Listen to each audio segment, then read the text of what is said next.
Hello everyone, good evening. Today I'll explain Kant's categorical imperative using a real life situation. I will keep everything simple and clear so that anyone can understand. And I will also show how this theory helps us make moral decisions in real life. First of all, let us understand what deontology means. Deontology is an ethical theory that focuses on duty and rules. It says that an action is right or wrong based on intention, not the result. For an example, telling the truth is always considered a moral duty, even if the outcome is not good. Now, Kant's main idea is very powerful.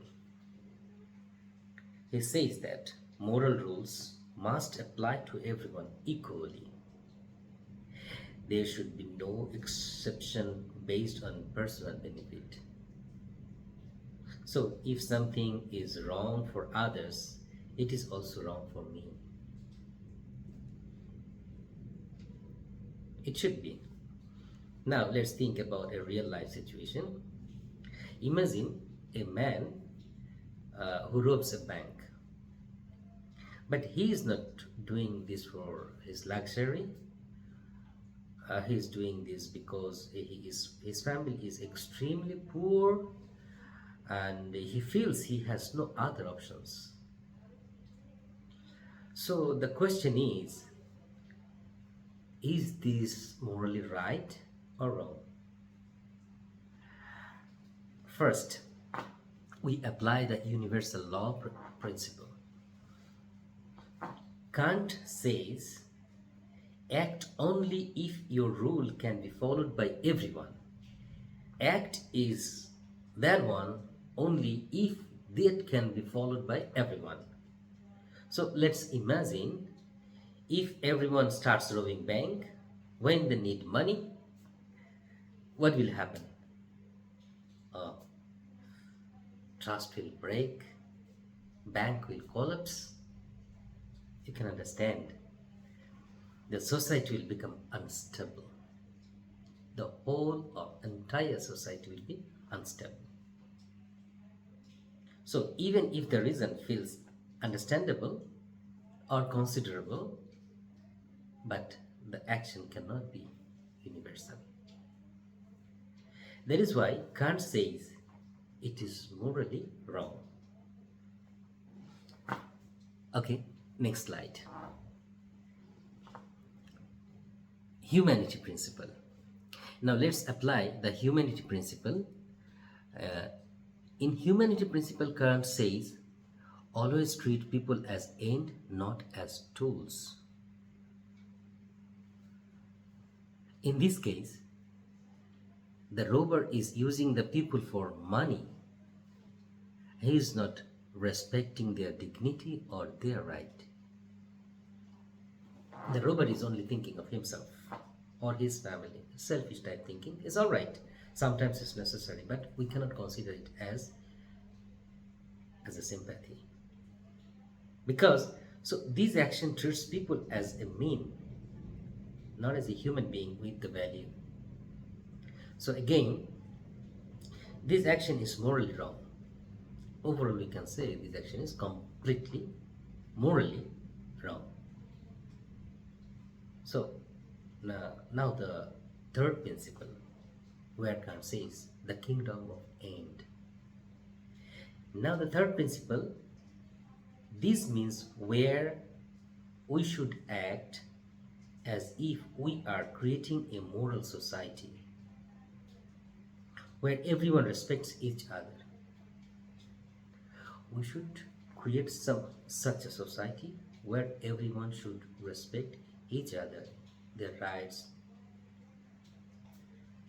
In such a society, there must be trust, safety, and respect. If robbery exists, that kind of society cannot exist. It's very true, very simple. Where robberies exist, their society cannot exist. Yeah, it's simple. So once again, this action is not acceptable at all. So what is moral tension? Now this is where things become very interesting. The person is suffering. Just we break down the situation of the robber. The person is suffering. He's poor. He's trying to survive. So emotionally, we feel sympathy for his family. We feel sympathy. But Kant says, even in difficult situation, wrong action always remain wrong. Wrong cannot be right. So this shows that Kant's theory is really very strict. It focuses on rules, not on emotions. Emotion doesn't work here. It rules.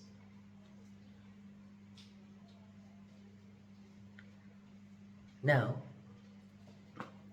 from my personal perspective, I understand the struggle of poverty of that particular person I'm talking about, but I also believe that moral rules are necessary for society.